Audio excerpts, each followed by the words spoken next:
کون سی ہے کتاب ہے جی؟ صحیح البخاری، اور اس کا حدیث کا انٹرنیشنل نمبر ہے 4086۔ سیدنا ابو ہریرہ رضی اللہ تعالیٰ عنہ روایت کرتے ہیں کہ رسول اللہ صلی اللہ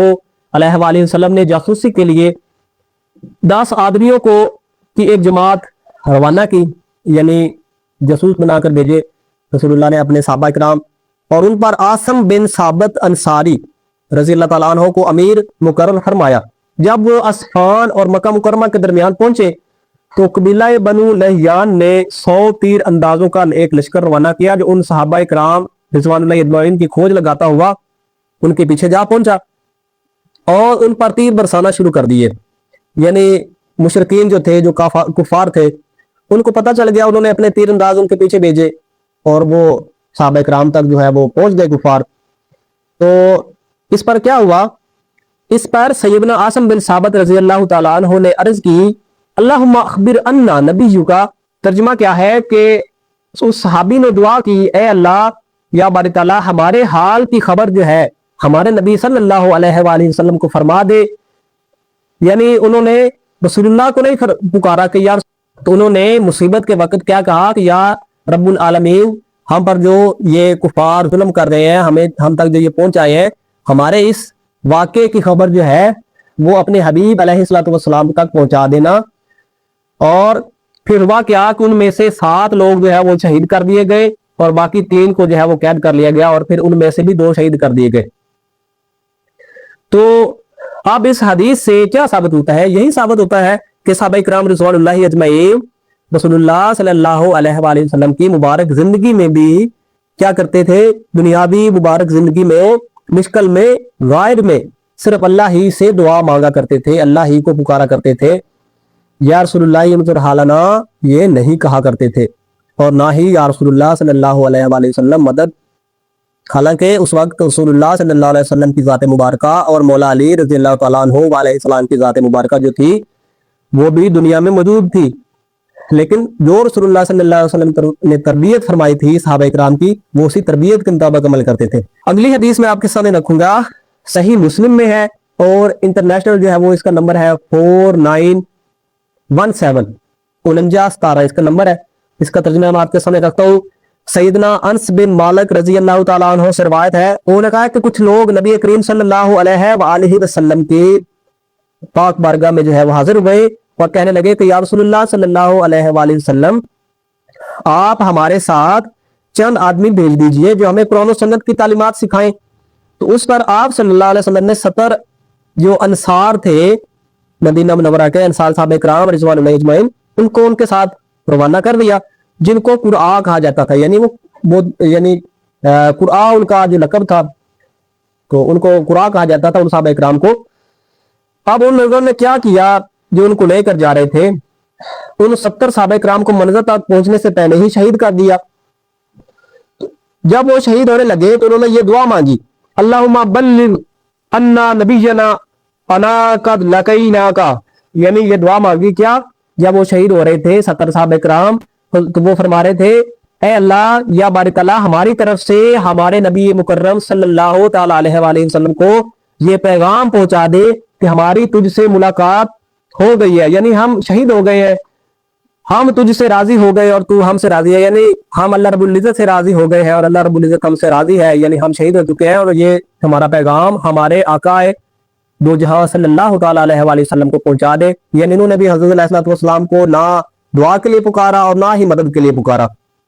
تو یہ تھا صحابہ کرام رضوان اللہ اجمعین کا عقیدہ کہ وہ رسول اللہ صلی اللہ علیہ وسلم جب دنیا میں موجود تھے تب بھی صرف ایک اللہ کو پکارا کرتے تھے، ایک اللہ سے دعا کیا کرتے تھے۔ اور آخری حدیث جو صحابہ کرام رضوان اللہ اجمعین کی تربیت پر میں آپ کے سامنے رکھوں گا، وہ بخاری شریف کی انٹرنیشنل نمبر جو ہے وہ 1010 نمبر حدیث ہے، جس میں صحابہ کرام کا رسول اللہ صلی اللہ علیہ وسلم کی دنیا سے یعنی پردہ فرمانے کے بعد کا جو عقیدہ تھا کہ تب وہ کیا کرتے تھے کہ وہ سیدنا عمر رضی اللہ تعالیٰ عنہ کا عمل ہے، اور سیدنا انس بن مالک رضی اللہ تعالیٰ عنہ راوی ہے اس حدیث کے، وہ فرماتے ہیں کہ جب سیدنا عمر رضی اللہ تعالیٰ عنہ کے زمانہ میں قحط سالی ہوتی تھی، جب قحط پڑ جاتا تھا، بارش نہیں ہوتی تھی، تو سیدنا عمر رضی اللہ تعالیٰ عنہ حضور علیہ السلام کے روضہ اقدس پر جا کر دعا نہیں کیا کرتے تھے، بلکہ کیا کرتے تھے کہ حضور علیہ الصلوۃ والسلام کے چچا جان سیدنا عباس رضی اللہ تعالیٰ عنہ کو لے کر کھلے میدان میں چلے جاتے اور وہاں پر یہ دعا کرتے یا رب العالمین پہلے پہل ہم تیرے نبی علیہ الصلوۃ والسلام سے دعا کروایا کرتے تھے اور تو ہم پر بارش نازل فرما دیتا تھا. اب وہ یعنی یہ فہم ہے کہ اب وہ آپ کے پاس جا چکے ہیں یا باری تعالیٰ اب وہ اس دنیا میں نہیں رہے. یہ میں خیر کے طور پر بیان کر رہا ہوں. تو اب ہم حضور علیہ الصلوۃ والسلام کے چچا جان کو لے کر آئے ہیں, ان کی دعا قبول فرما اور بارش نازل فرما. تو سیدنا انس وہ فرماتے ہیں کہ جب سیدنا عمر رضی اللہ تعالیٰ عنہ یہ دعا فرماتے تو خوب بارش جو ہے وہ برستی. تو سیدنا عمر نے یہ ہمیں عقیدہ دیا ہے کہ ہم نے جو ہے وہ نیک لوگوں کو منتخب کرنا ہے, ان سے دعا کروانی ہے اپنی مشکلات کے لیے. یہ ہے صحابہ کرام کی تربیت جو رسول اللہ صلی اللہ علیہ وسلم نے فرمائی تھی, جو کہ بالکل شرک سے پاک اور صاف تھی. تو دعا ہے اللہ رب العزت جو حق بات میں نے آپ کے سامنے رکھی اس پر ہمیں عمل کی توفیق عطا فرمائے اور عقیدہ توحید اور راسخ اور صحیح الاسناد احادیث والا عقیدہ اپنانے کی توفیق عطا فرمائے. السلام علیکم ورحمۃ اللہ وبرکاتہ.